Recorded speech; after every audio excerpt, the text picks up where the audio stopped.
I'd ask Dr. Kaitan and Dr. Ramos to come up for the question and answer. And if you have questions, please go to the mics. I know Dan. So why don't I start off? We've heard from several of the speakers about how to deal with the capsule that forms inside the lap band. I mean, there's really only one situation where you don't have to worry about that, and that's if you're converting a band to a gastric bypass and you're actually excluding that segment by stapling above the capsule.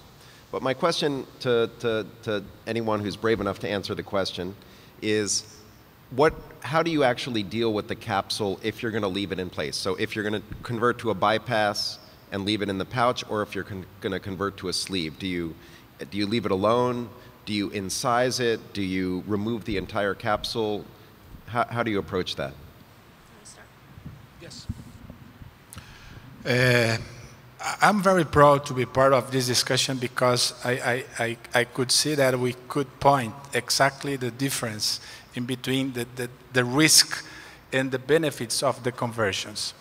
In my previous experience, Dr. Reron, I used to resect out the capsule in about 300 cases because I have a lot of this kind of conversions.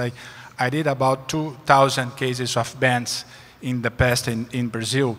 And in the last 5 years, we are doing about 2 or 3 cases a year of bands. So the number of these surgeries decreased a lot. And one of the reasons is the high rate of conversions that we have to do. So in these cases, when we used to resect this capsule, I could say that there is no benefit for the patients. And the only risk about to keep the capsule is to have some stenosis in the stomach, and we have some problems with this. But it's not, we don't need to resect, to remove out the capsule to avoid this. We have only to open the capsule.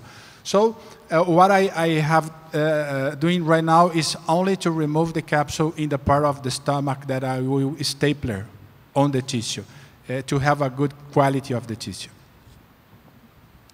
I think that capsule is extremely important if you're going to be converting to a sleeve, which obviously is not the recommended conversion, but if you don't remove or don't do something to the capsule, then you're going to end up with a stenosis on your sleeve. So I don't remove the whole capsule.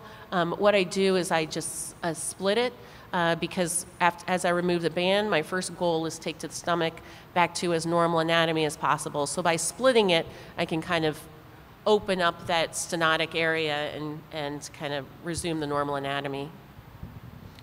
I would just add for a bypass, I think you can work around that capsule. One of my decision points is, and I always consent to every patient who I'm taking a band out and planning a conversion, is there's a chance if I get in there, and I'll do the upper GIs and endoscopy, but if I get in there and the anatomy is not favorable for making what I would consider a good pouch or a safe sleeve, I'll just tip back out and get that foreign body out of there, come back and fight another day. But if I'm doing a bypass and the band's in normal position, usually I can just make a good pouch, as Amino showed, outside that capsule. If it's a sleeve, then you have to spend more time digging out that capsule. I think taking out the whole capsule, I've seen those videos, people can make it look easy. I don't find it to be that easy, and I think it adds risk without any real benefit to take the entire thing off.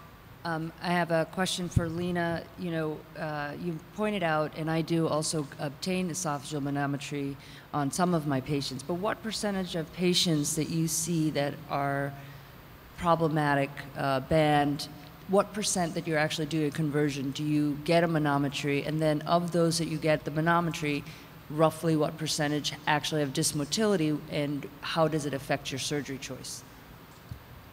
So, I do use the manometry selectively. I would say it's probably about 15 to 20% of the patients I actually end up getting manometries on. I kind of read all the esophageal physiology at our hospital, so I'm far more liberal with the use of manometry maybe than other practices might be.